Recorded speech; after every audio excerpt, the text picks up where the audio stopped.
Hola, ¿cómo están? Hoy tenemos una invitada especial.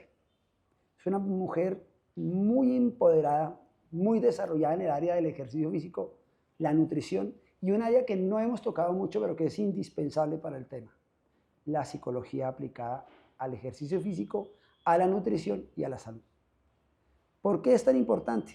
Porque no somos un elemento aislado, somos el componente de muchos otros elementos. Somos una unidad y dentro de esa unidad no podemos separar cada una de ellas.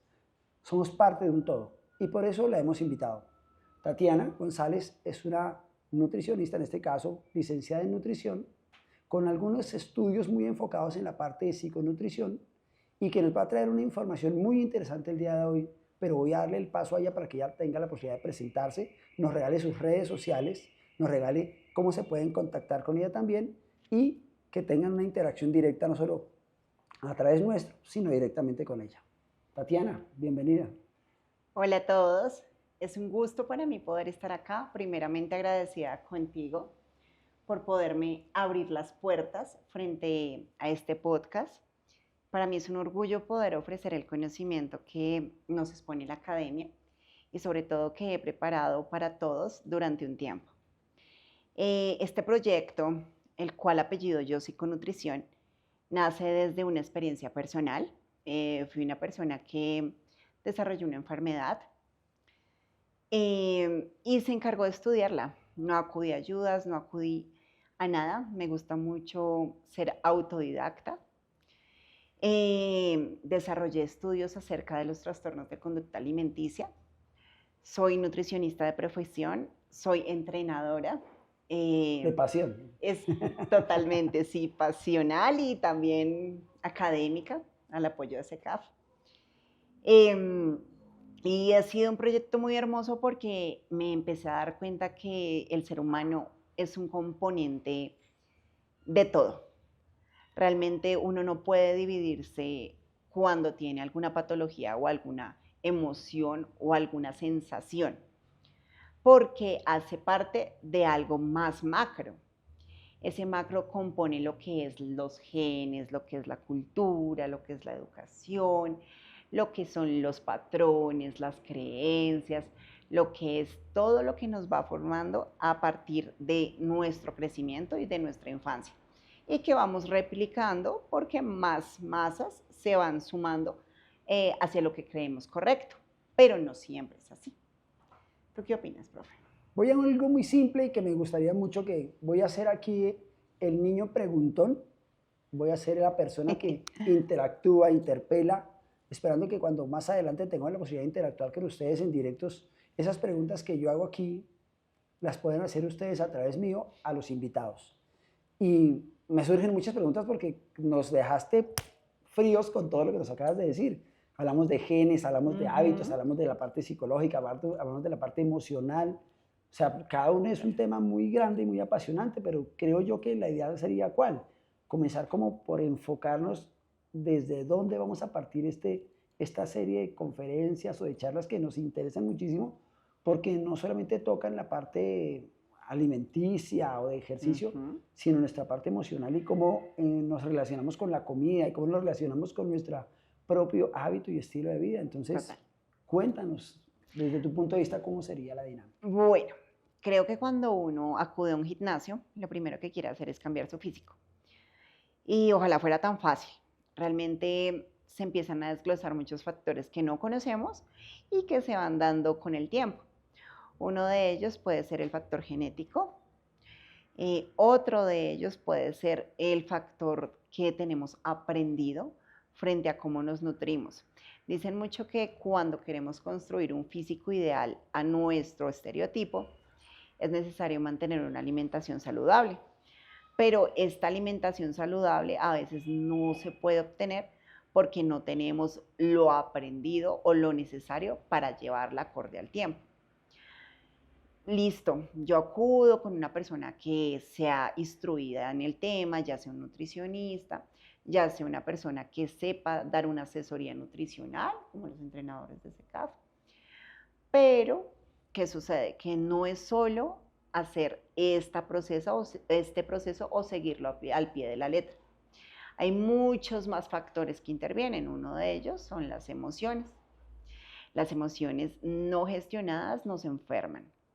Enferman al cerebro, generan pequeños problemas a nivel digestivo, generan incluso pocos recaptamientos a nivel muscular, o sea, no podemos contraer los músculos, generan muchas enfermedades a nivel cardíaco, vascular. Hay muchísimas más cosas que generan las emociones cuando no se gestionan. Por entonces hay que saber poner un pilar para poder gestionar estas emociones. Uno de ellos, de cómo se empiezan a tratar estas emociones, son los genes.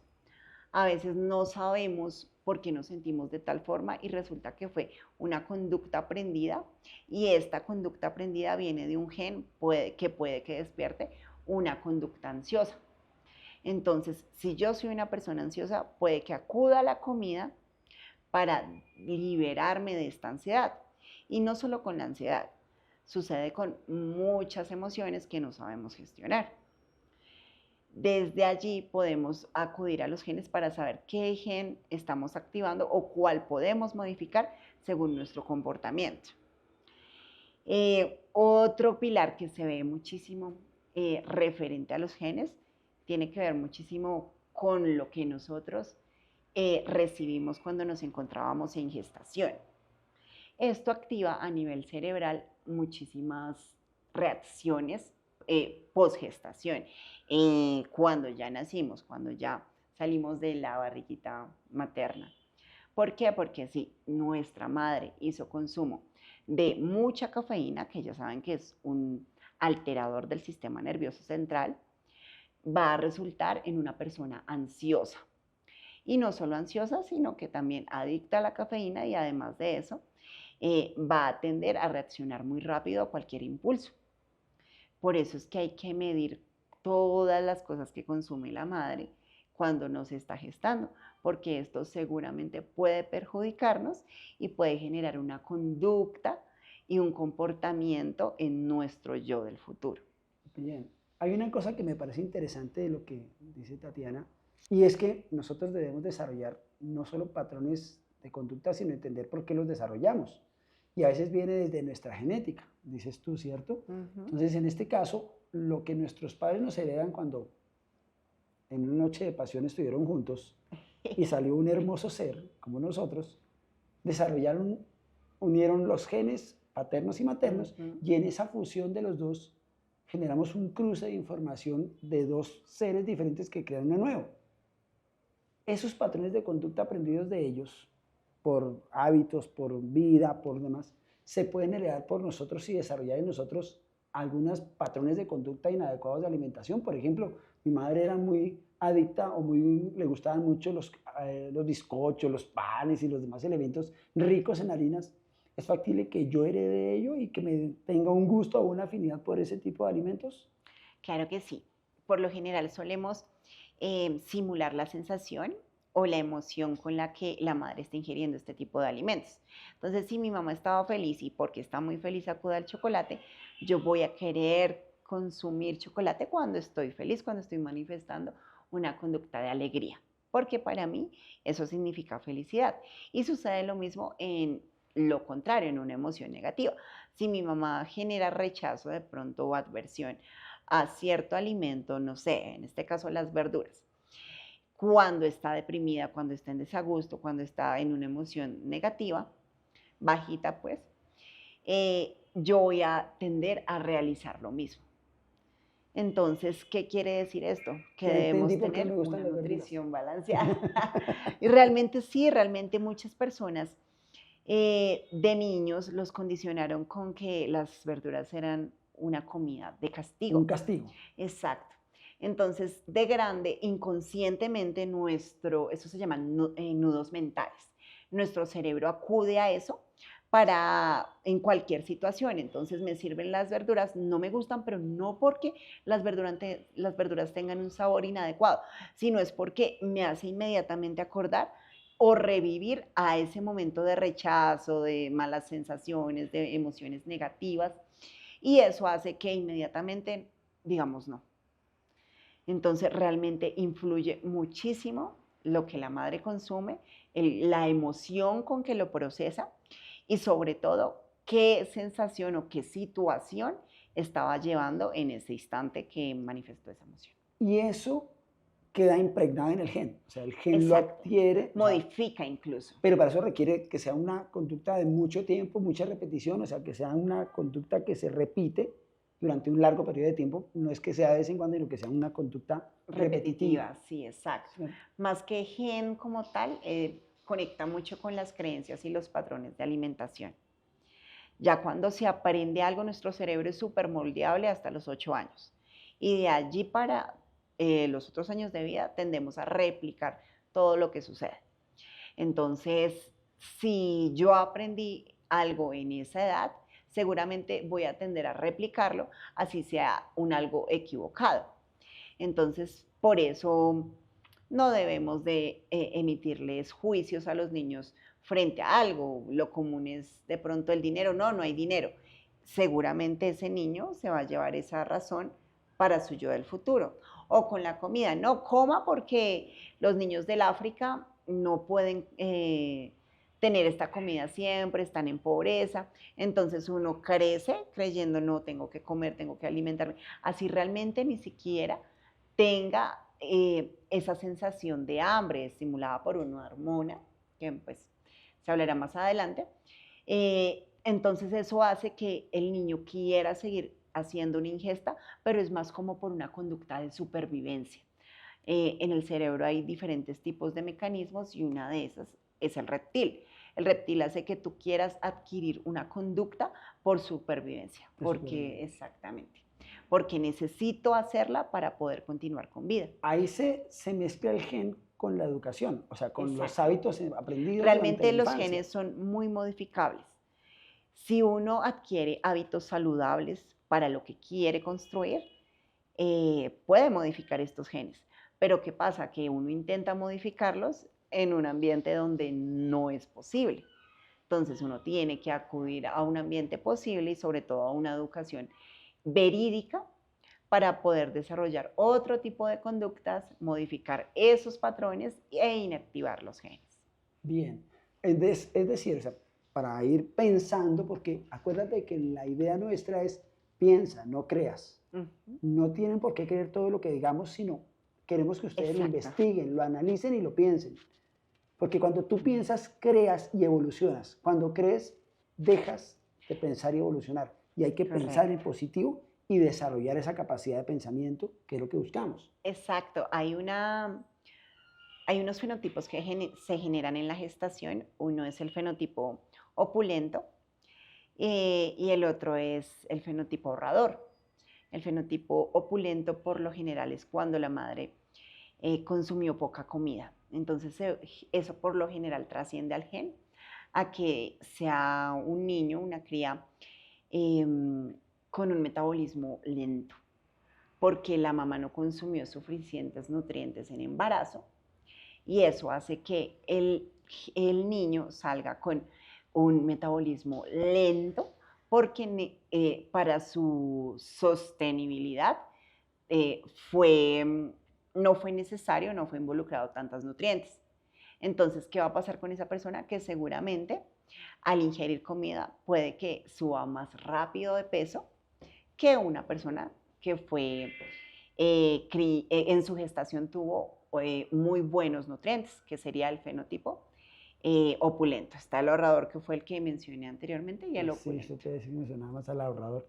Pero una pregunta, de neófito, ¿qué es el fenotipo?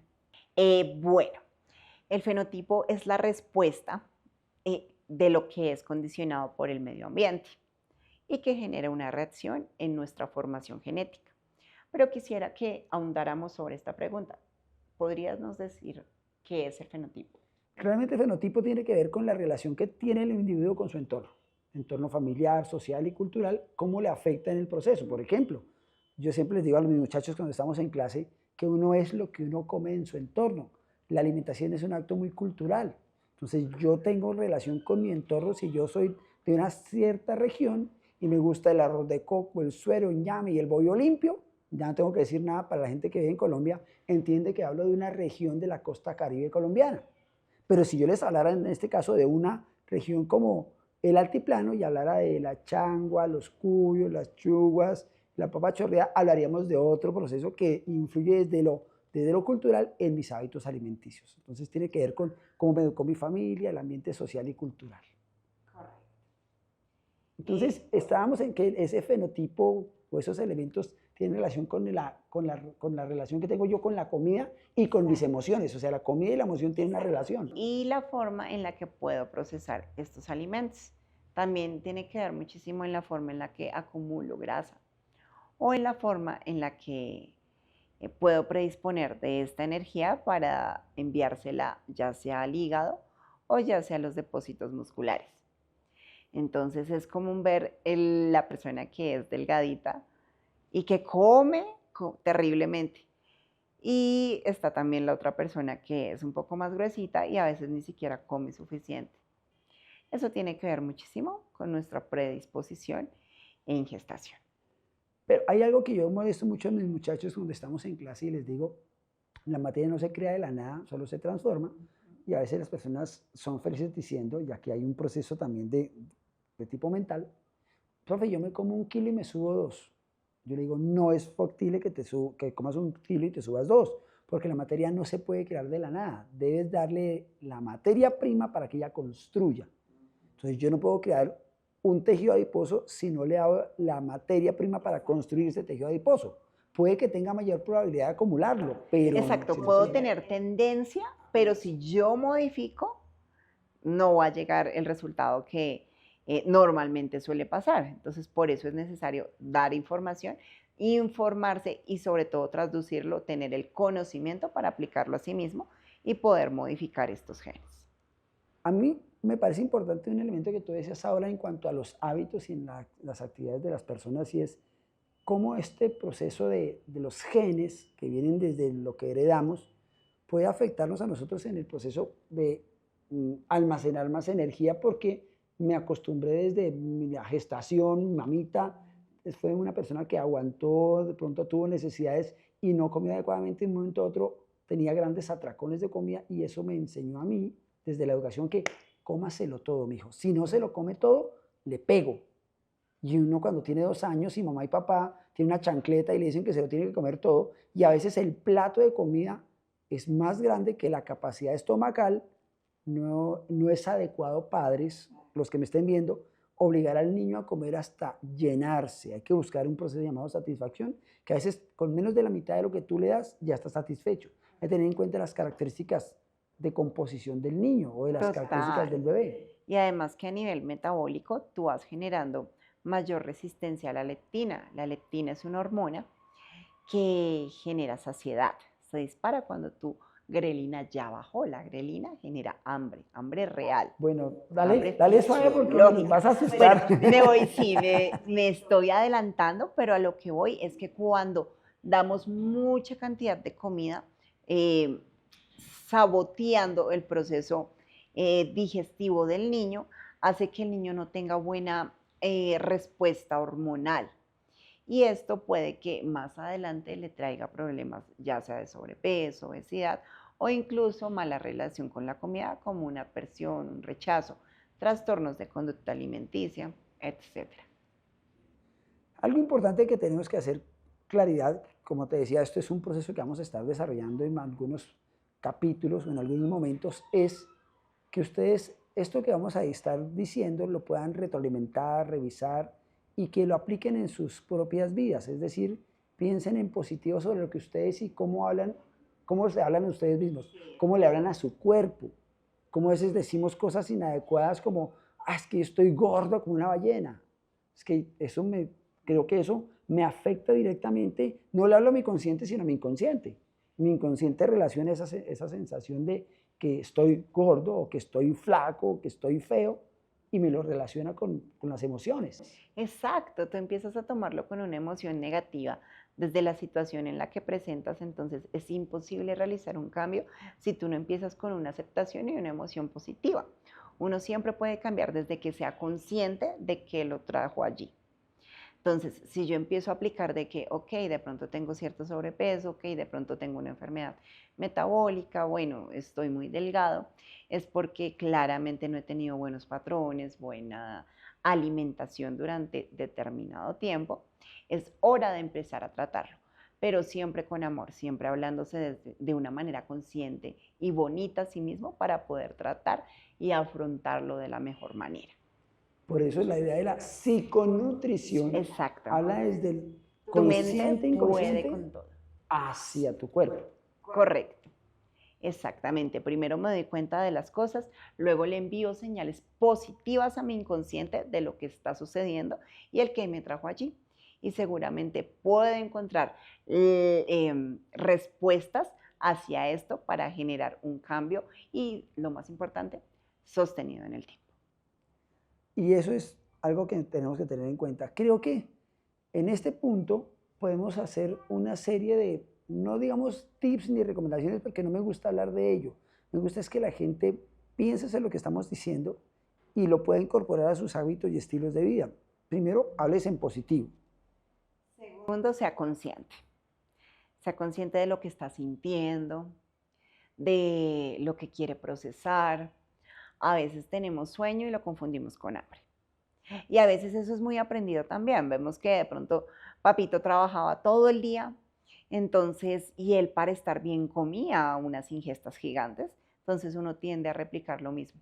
Somos seres de patrones, exacta, patrones aprendidos e imitamos a nuestros seres. Cuando somos niños aprendemos por imitación, repetimos patrones que vemos. Y si vemos que ese es el hábito normal donde el papá comía bastante y se sentía satisfecho. Y porque no tenía tiempo para dormir, ¿no? Trabaje, trabaje, trabaje, no puedo dormir, ¿qué hago? Como. Y suele pasar mucho, ¿no? Con las personas que no duermen, suelen comer demasiado. Y eso es porque se dispara también una respuesta hormonal que más adelante tocaré. Ese patrón de sueño lo vamos a tocar más adelante porque afecta muchísimo el proceso alimenticio. Los patrones de sueño son una patología, bueno, una conducta que está generando patrones patológicos no adecuados, que lo vamos a ver más adelante, pero no es para este momento porque creo que en este momento lo que más nos interesaba a los dos, para ustedes, era dejarles una serie de informaciones que ustedes puedan introspeccionar, es decir, hacer introspección de ellas para que ustedes las puedan utilizar. Exacto, aprender a conocerse. También a veces no nos permiten expresar lo que estamos sintiendo o simplemente palabras como te caíste, una situación típica, te caíste. Y, ay, no, no pasó nada. No, o sea, alguien que yo quiero me está diciendo no pasó nada, cuando sí pasó. Y nuestro inconsciente va aferrando eso, no, no pasó nada, no pasó nada. Y entonces más grande uno tiende a replicar esa conducta y no se da cuenta, y entonces empieza a llenarla, a llenarla. Uno de los pilares para llenarla puede ser la comida. Pero entonces realmente no se da cuenta que sí pasó, se cayó, se lastimó, necesita ayuda. Pero entonces, ¿cómo nos condicionaron a que somos independientes, a que no necesitamos ayuda, a que estamos bien? Replicamos con otro tipo de situaciones. Una puede ser la comida, pero hay graves, hay muy, muy graves, como las drogas, como los alucinógenos, como el sexo en exceso, en cantidades, compulsivo, exacto, acciones demasiado compulsivas, ya sea como mucho alcoholismo, bueno, demasiadas cosas que buscan satisfacer ese sistema de recompensa en el cerebro que no logramos transmutar, no logramos entender precisamente porque no nos hablamos de la manera adecuada y tampoco nos escuchamos. Esa parte me parece a mí que es crucial para poder hacer como una especie de cierre a este primer capítulo que queremos dejar en punta porque queremos que ustedes nos sigan, queremos que nos vean y queremos que ustedes interactúen con nosotros. Vamos a abrir un correo especial para ello. Exacto, la idea es que esto sirva para que ustedes puedan cambiar patrones inadecuados, pensar en positivo, hacer conciencia de ustedes, de su alimentación, pero a través de la emoción y entender que esto no es solamente hacer una dieta, tomar un papel, tomar 200 gramos de pechuga, 150 gramos de brócoli, porque eso es un resultado final. Eso es un menú, no es un programa alimenticio. Hay un proceso tras ello que muchos no están dispuestos a vivir porque duele. Duele conocerse, duele sanar, duele introspectar, duele. Pero como todos los cambios positivos, duelen y son necesarios. Tatiana, te agradezco. Fue un corto proceso de tiempo, pero sé que vamos a estar haciendo muchas más actividades y estaremos en este medio. No es en saco roto la invitación. Me parece muy apasionante todo lo que nos cuentas y lo que nos enseñas. Y espero que ustedes estén pendientes y estén de acuerdo conmigo. Nuestras redes sociales quedarán acá para que puedan seguirnos, para que puedan interactuar con nosotros y sobre todo para poderlos ayudar desde el conocimiento aplicado al fitness, a la nutrición, a la psicología y todo lo que es este magnífico campo del ser. No me queda más sino invitarlos. Recuerden, piensa, no creas. Hay que pensar para evolucionar. Les agradecemos. Una feliz tarde, Tati. Bye bye. Bye bye, estamos en contacto.